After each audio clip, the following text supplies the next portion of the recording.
첫 번째 이슈는요. 이 사람 한번 발라보도록 하겠습니다. 지난주에 국감장을 초토화시킨 그 명장면이 있거든요.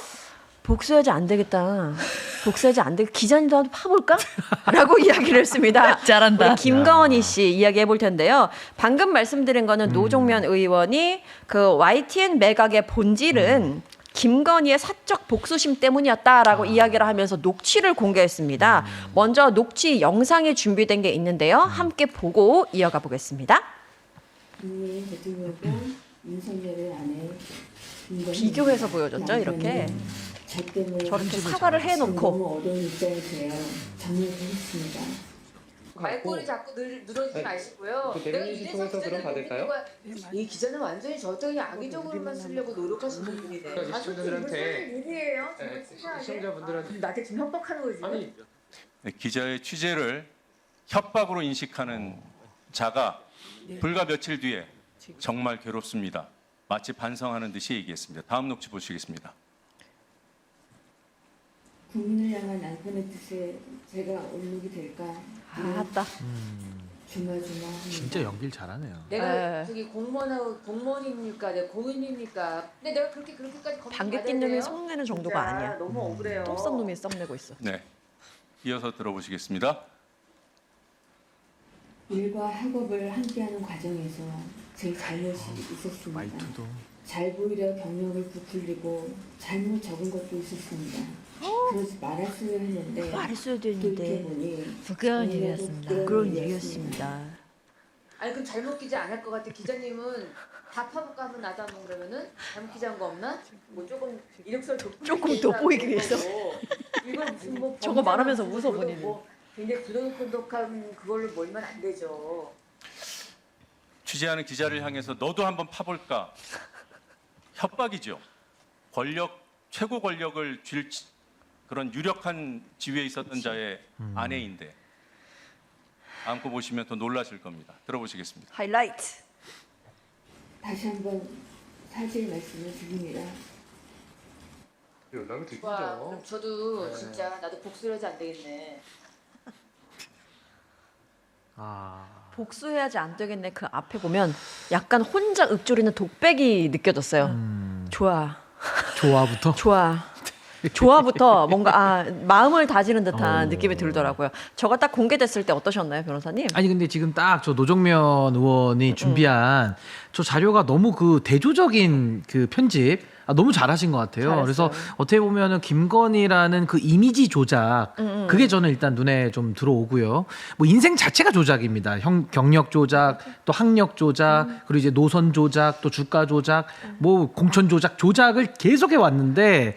저는 김건희의 그 뭐랄까요, 저 범죄를 향한 열심, 거기에 네. 근원적 힘의 배경이 뭘까? 그게 복수 아니었나 싶어요. 오. 그러니까 김건희가 맘 잡고 복수한 사람들 되게 많거든요. 대표적인 분이 정대택 씨. 네. 정대택 어르신이 얼마나 그 복수를 당해가지고 고초를 겪으셨으며 또 YTN도 지금 복수한다 그러고 또 조선일보도 뭐 폐간시킨다고 최근에 또 이야기하지 않았습니까? 그래서 일각에서는 그거는 조금 복수를 뭐 성공하고 약간 동의는 되는 근데 약간 연대했는데요.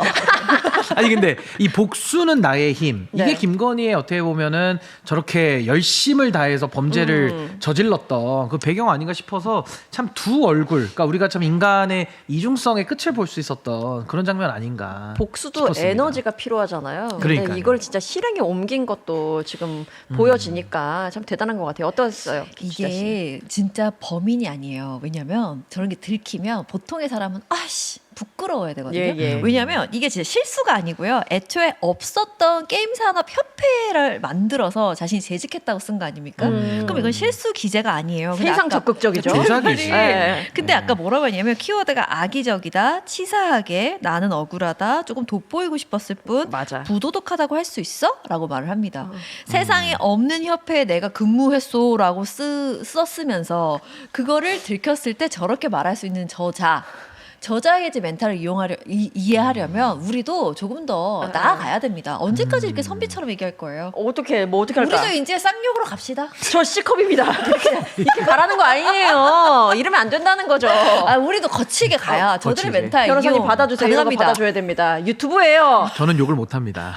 저는 바르고 고운 말만 쓸 수밖에 없는 현실적 제약이 있습니다. 아하. 예, 제약이 있고. 그럼 하나 왜요? 더요. 그리고 이게 만약에 그냥 욱해서 기자한테 그렇게 했더라도 시간이 좀 경과했으면 모르지만 저게 정말 딱 13일 지난 다음에 저게 고개를 숙이고 저렇게 나온 겁니다. 맞아요. 그럼 저건 철저히 연기죠. 하지만 저렇게 제가 이렇게 했습니다. 라고 속으로는 내가 저놈의 새끼들 복수해야지. 복수의 마음을 먹고 칼을 갈고 저렇게 한 번 납작 엎드린 게 아닌가 싶더라고요. 실제로 그 보복성 매각이 추진됐다는 의혹이 제기될 수밖에 없도록 그 다음에 일이 척척척척 진행이 됐었잖아요. 그리고 이렇게 보면요, 아까 추자도 말씀하셨지만 자기가 행한 모든 것들은 일단 너무나도 귀여운 정도의 수준이야. 그냥 살짝 돋보이게 하려고 했던 건데 뭐 이거 갖다가 내가 공인이야 뭐야 공직자야 뭐야 어떻게 나를 이렇게 했어? 라고 대범하게 이야기할 수 있는 그 멘탈. 난 억울해. 아유 좋습니다. 아니 근데 멘트 저게 본것 이제 마냥. 전형적인 개사과 아닙니까? 과거에도 그 진짜 개를 이용해서 개 사과를 한번 했던 적이 있고 이번에도 보면은 저게 이제 두 얼굴의 김건희니까 또 한 번에 저 개사과를 우리가 보고 있는 건데 전 여기서 우리가 잘 보셔야 되는 게 뭐냐면요. 뭔데요? 김건희의 대범함입니다.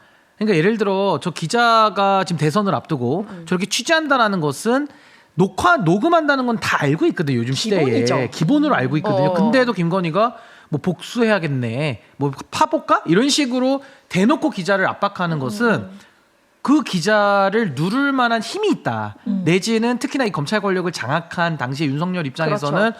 본인들이 저렇게 협박을 하고 저런 식의 막무가내 행동을 해도 이걸 힘으로 누르겠다라는 그 자신감이 뒤에 있는 거거든요. 그러니까 저는 그런 면을 봤을 때 김건희의 그 대범함이 그동안에 집권했을 때 여러 부정부패나 이 권력형 농단까지 이어진 것이고 마지막에는 그 간땡이가 붙지 못해서 이제는 간땡이가 배 밖에 나와서 저지른 게 내란 아니냐. 저는 그렇네요. 그렇게 정리해 봅니다. 대범함이란 게 만들어지기 위해서는 여러 데이터가 쌓여야겠죠. 그렇지. 내가 그렇게 했을 때 어떤 제지나 처벌이 없었던 경험이 쌓여 있어야 그렇죠. 하는데 그 옆에 누가 있냐? 윤석열이 있잖아요. 맞아요. 근데 우리 사회에서는 기소가 되어야만 비로소 범죄입니다. 기소되지 않은 죄는 죄가 아니에요.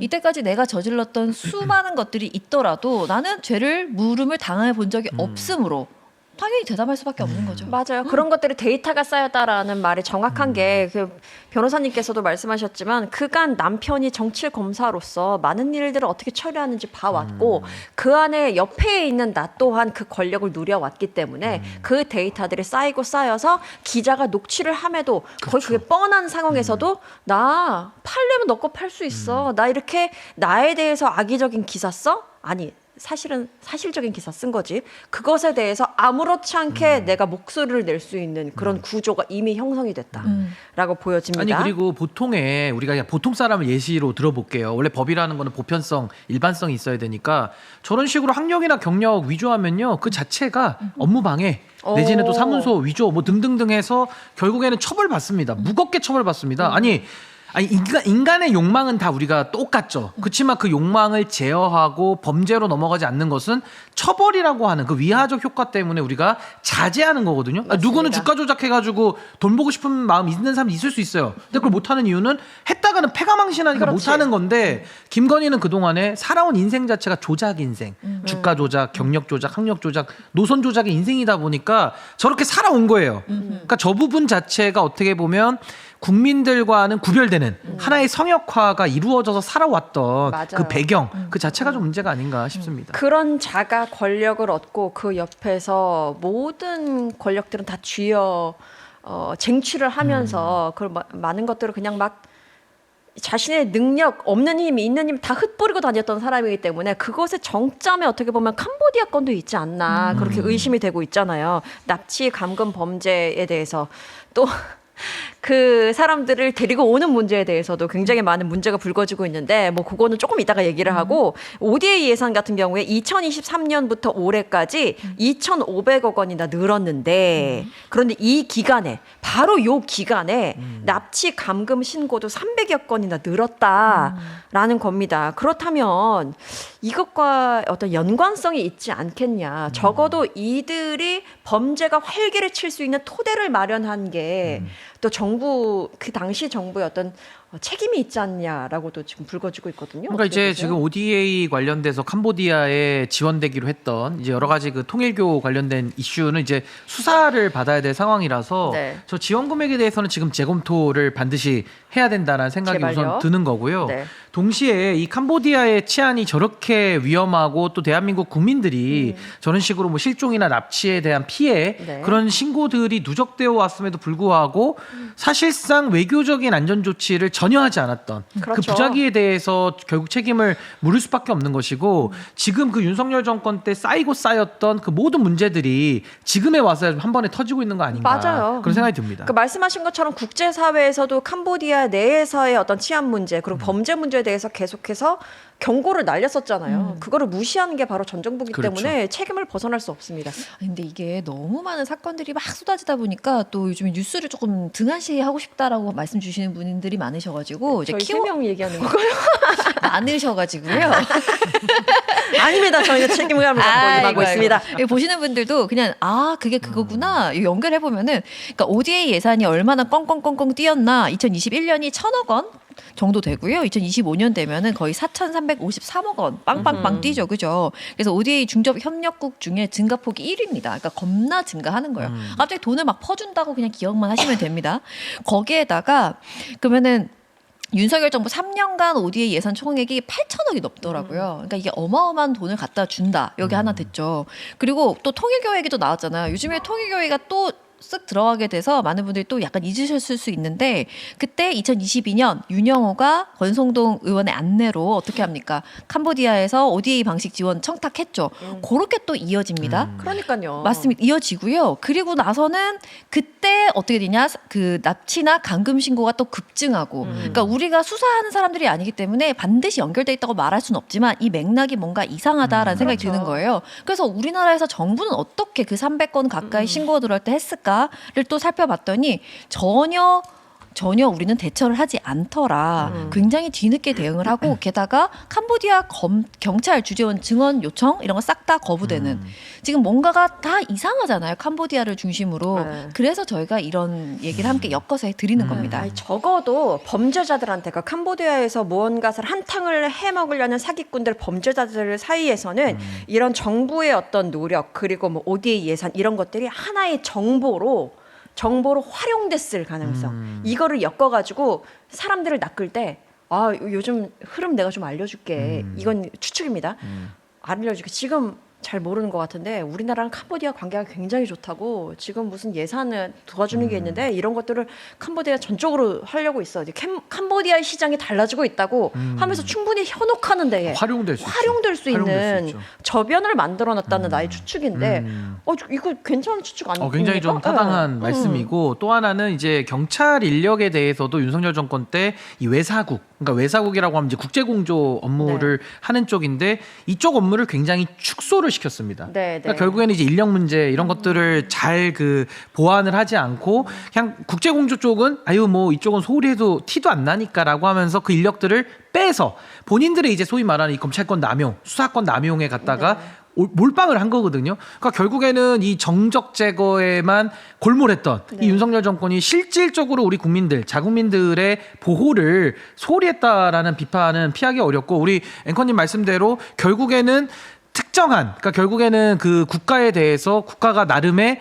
좋은 시그널을 준 것이죠. 그러다 네. 보니까 많은 사람들 입장에서도 현혹되는 데 있어서 네. 굉장한 신뢰를 가졌다. 그리고 저는 하나만 더 괘씸한 걸 보자면 저게 그냥 캄보디아 ODA로 끝나지 않아요. 저기 이제 수사 결과 우리가 봐야 되는데 결국은 캄보디아는 금융업이나 이제 이런 부분들이 상당히 지금 치안도 불안정하지만 잘 안 돼 있기 때문에 결국에는 저 ODA 예산을 캄보디아에 쏟아놓고 그 안에서 저 예산을 해먹으려고 했던 의혹까지 수사를 해야 되는 겁니다. 너무 쉽지 사실 그렇게 해먹기가 쉬운 예, 거죠. 해먹기가 쉬운 예. 거죠. 폐쇄적이고 독재적인 국가이기 때문에 그건 또 뇌물을 통해서 해먹을 수 윗사람들만 있으니까. 잡으면은 일사천리로 해결될 그렇죠. 수 있는 게 있잖아요. 네. 예를 들어서 뭐 정치권이 뭐 종교 집단과 이미 저긴 조직화가 되어 있으니까 이미 한 저기랑 팀이에요. 저기랑 손 잡으면 금방 이루어질 수 있어라고 마음을 먹는 것처럼 우리나라도 뭔가 한탕을 했는 데 있어서 아 저기 독재국가 평소에는 막 무시하고 아니라고 생각하면서 한탕을 위해서는 저기랑 손잡으면 이것만하게 일사천리로 해결될 게 없지라는 나쁜 마음을 먹지 않았을까. 그러면서 이제 생색은 내는 거죠. 우리가 ODA 그렇죠. 지원했다, 착한 일 했다라고 포장은 해놓으면서 또 아까 그 피해 젊은이들에게는 신뢰를 네. 또 주면서 그렇죠. 결국에는 거기 들어간 돈을 나중에는 이제 소위 말하는 자기들끼리 돈 세탁. 내지 슈킹하는 이런 것까지 이제 우리가 수사를 열어놓고 해야 되기 때문에 이거 너무 악질적이고 참 이 캄보디아 ODA 이 예산 관련된 부분은 엄정하게 수사해서 이거는 지시를 밝혀야 맞아요. 된다라는 생각이 듭니다. 아니 그래서 다른 나라는 어땠나 봤어요. 네. 그 우리가 그 캄보디아 경찰 주재관 증언은 안 받아주고 돈은 갖다 막 퍼주고 막 이상해. 예타도 안 해버리고 무슨 하수 처리 시설 맞아요. 1,700억 원 막 그냥 야 예타하지 마. 막 그 하수 처리 그거 같은 경우에는 심지어 박근혜 때도 중단됐던 그러니까 거예요. 그렇게 갖다 붙는데 정작 인도는 그 같은 기간에 인도는 1,000명 가까이 자국민을 구해옵니다. 근데 우리는 안 하고. 안 합니다. 관심이 다 있었겠냐고. 이상하잖아. 그래. 냄새가 나는 그러니까 거죠. 냄새가 많이 나죠. 아 그리고 이제 우리나라 국민들이잖아요. 어쨌든 간에 거기서 범죄를 저질렀건 뭘 했던 간에 일단 사람들을 데리고 왔단 말입니다. 그랬더니 저는 이거 자체가 개인적으로 이해가 안 돼요. 피해자냐 피의자냐라고 논란이 생긴다라고 만들어내는 것 같은 느낌이에요. 이게 구분이 안 되나? 꼭 구분을 해야 되는 게 아니다라는 생각이 들거든요.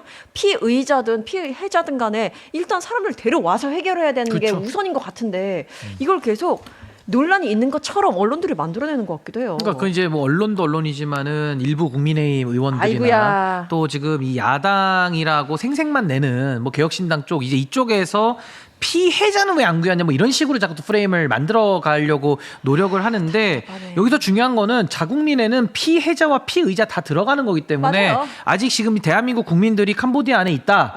일단 다 데리고 들어와서 내부에서 수사를 통해서 밝혀야 되는 것이고 또 그 안에는 100% 피해자도 있을 것이고 그렇죠. 또 100% 피의자도 있고 또 피해자와 피의자성이 중첩된 사람들도 분명히 그 안에는 다양하게 있는 거거든요. 맞습니다. 그렇기 때문에 자국민 보호는 반드시 필요한 것이고 그 문제를 가지고 이제 소위 말하는 억가라 그러죠. 비판을 위한 비판만을 늘어놓는 것은 이 사태 해결을 하는데 전혀 도움이 되지 않는다. 맞아요. 이 사태를 초래한 건 윤석열 정권이기 때문에 책임 있는 사람들이 좀 최소한의 협조는 해야 되지 않는가라는 생각이 듭니다. 살인 저질렀다고 하는 북한 어선 그 네. 기억나시죠? 기억납니다. 네, 그 사람은 북한으로 보냈다고 거의 살인 정권으로 몰아붙였던 국민의힘이란 곳이 있어요. 네. 근데 그때는 정말 의아했거든요.